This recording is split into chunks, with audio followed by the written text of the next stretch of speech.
Halo semuanya, nggak usah basa-basi, langsung aja kita masuk ke analisis taktikal kita hari ini.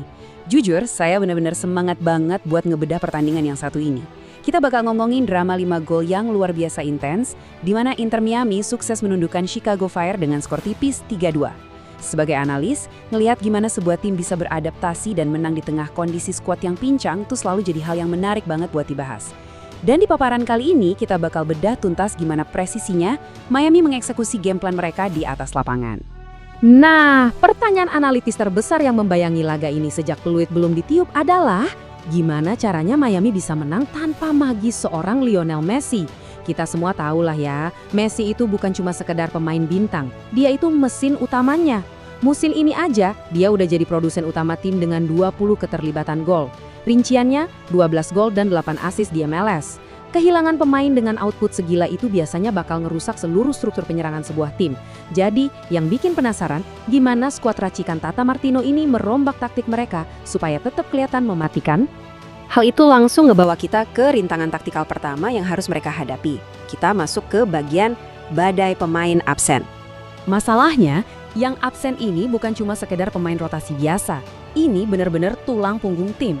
Bayangin aja, Lionel Messi dan Rodrigo de Paul harus absen karena panggilan timnas Argentina. Ditambah lagi, rekrutan anyar mereka, Casemiro, kondisinya belum siap buat diturunkan. Absennya 3 nama besar ini nyiptain ruang kosong yang gede banget. Nggak cuma soal kreativitas di sepertiga akhir lapangan, tapi juga soal dominasi dan kontrol di lini tengah. Miami mau nggak mau dipaksa nurunin skuad tambal sulam dan harus ngerombak total rencana permainan mereka demi nyari sumber kreativitas yang baru. Tapi ya begitulah sepak bola. Kadang rencana yang udah disusun rapi bisa ambyar dalam hitungan detik. Kita masuk ke bagian selanjutnya, kesalahan fatal yang membawa kebangkitan. Coba kita bedah lini masa pertandingannya, karena alur taktikal di laga ini benar-benar berayun liar banget. Semuanya berawal di menit ke-18 lewat sebuah momen yang bikin supporter Miami nahan napas. Blunder yang fatal abis. Kiper pengganti mereka, Rocco Rios Novo, gagal ngontrol sebuah umpan balik yang sebenarnya gampang banget dan malah ngebiarin bolanya nyelonong bebas masuk ke gawang sendiri. Tertinggal 1-0 karena kesalahan konyol biasanya langsung ngancurin mental tim yang lagi krisis pemain. Tapi coba perhatiin gimana Miami merespon ini. Mereka nggak ngebiarin blunder itu ngerusak sisa pertandingan. Mereka langsung bangkit dan membalikan keadaan dengan sangat cepat. Alih-alih mentalnya down, Miami justru nunjukin mentalitas juara sejati. Respons mereka benar-benar instan dan klinis. Cuma butuh waktu 9 menit setelah gol bunuh diri tadi, gelandang David Ruiz sukses merangsak masuk ke kotak penalti Chicago dan akhirnya dilanggar oleh Jack Elliott.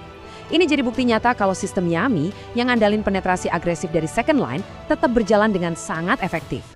Mereka dapat penalti, menyamakan kedudukan, dan yang paling krusial, mereka berhasil mereset ulang momentum pertandingan. Dan kalian pasti tahu siapa yang maju jadi algojo penalti krusial itu. Betul banget, sang veteran yang langsung ngambil alih komando di lapangan. Mari kita bahas, dominasi mutlak Luis Suarez. Penyerang asal Uruguay ini nggak cuma sekedar nyetak gol penalti buat nyamain kedudukan, dia bener-bener ngambil alih kendali permainan malam itu. Statistiknya gila, 5 tembakan total, 3 tepat sasaran, 2 gol, dan coba tebak, dia juga yang lepasin tembakan krusial yang ngasilin bola muntah buat gol ketiga Miami di menit ke-87. Tanpa kehadiran Messi, Suarez benar-benar beroperasi sebagai titik tumpu atau focal point absolut dari seluruh serangan Miami. Dia rajin turun buat nyambut bola, mancing bek-bek lawan keluar dari posisinya, dan mastiin lini serang Miami tetap punya taring yang tajam. Tapi kita semua tahu, seorang striker house goal pasti butuh suplai bola yang matang kan?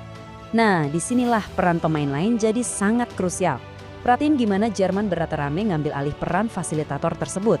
Karena Messi nggak ada, beban kreatif otomatis bergeser dan berrame-rame maju sebagai playmaker utama. Dia nyiptain 4 peluang krusial dan itu yang terbanyak di timnya. Chemistry dia bareng Suarez kelihatan banget puncaknya di 6 menit awal babak kedua. Pertukaran umpan 1-2 yang ngalir indah antara mereka berdua diselesaikan dengan finishing brilian sama Suarez buat gol keduanya. Jujur ini adalah skema pergerakan taktis yang sangat rapi dan dieksekusi dengan sempurna. Angka 5.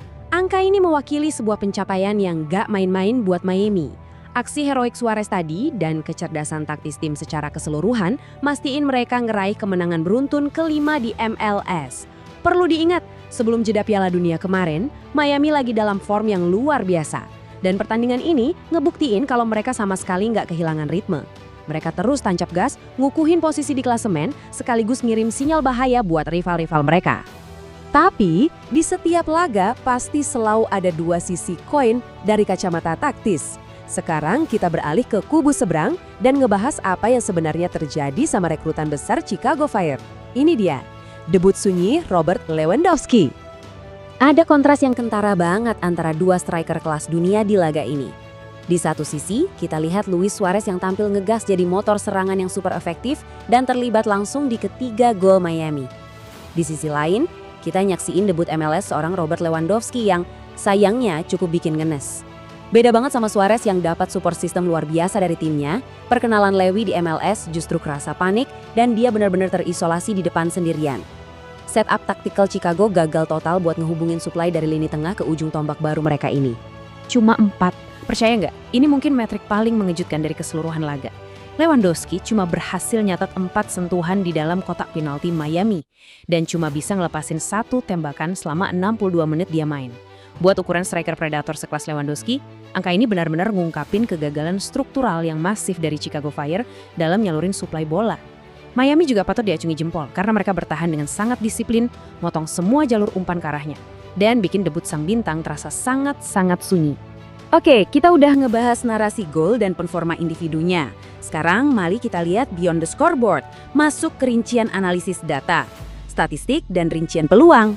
Kalau kita ngebedah metrik expected goals alias XG, Miami sukses ngumpulin XG di angka 2.32 berbanding 1.85 milik Chicago.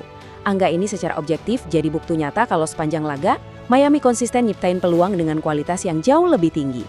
Ya, Chicago emang sempat ngasih perlawanan alot dan bahkan sempatnya main kedudukan lewat gol dari Puso di Tejin, tapi kualitas penciptaan peluang Miami yang gigih inilah yang pada akhirnya berbuah manis.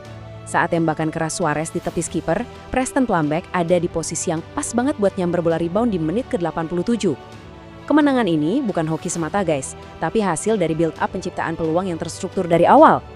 Dan buat kalian yang mikir drama 5 gol ini cuma kejadian langka, data historis berkata lain. 5 dari 11 pertemuan terakhir antara Miami dan Chicago itu selalu menghasilin setidaknya 5 gol. Ada pola yang sangat jelas di sini. Ketika dua tim dengan DNA menyerang agresif ini saling sikut, struktur pertahanan mereka seringkali dipaksa kebuka lebar. Hasilnya, laga yang selalu dipenuhi aksi jual beli serangan yang intens dan pastinya hujan gol. Sebagai penutup analisis kita hari ini, saya mau ninggalin satu pertanyaan provokatif buat kalian pikirin. Skuad ini udah ngebuktiin kalau mereka punya kedalaman pemain yang solid, mental baja buat bangkit dari blunder fatal, dan tentu aja Luis Suarez yang lagi nemuin performa buasnya. Jadi dengan performa kolektif segila ini, adakah yang benar-benar bisa ngentiin laju Inter Miami bahkan saat mereka lagi main tanpa sang maestro, Lionel Messi? Ini jelas jadi alarm peringatan keras buat seluruh tim di MLS.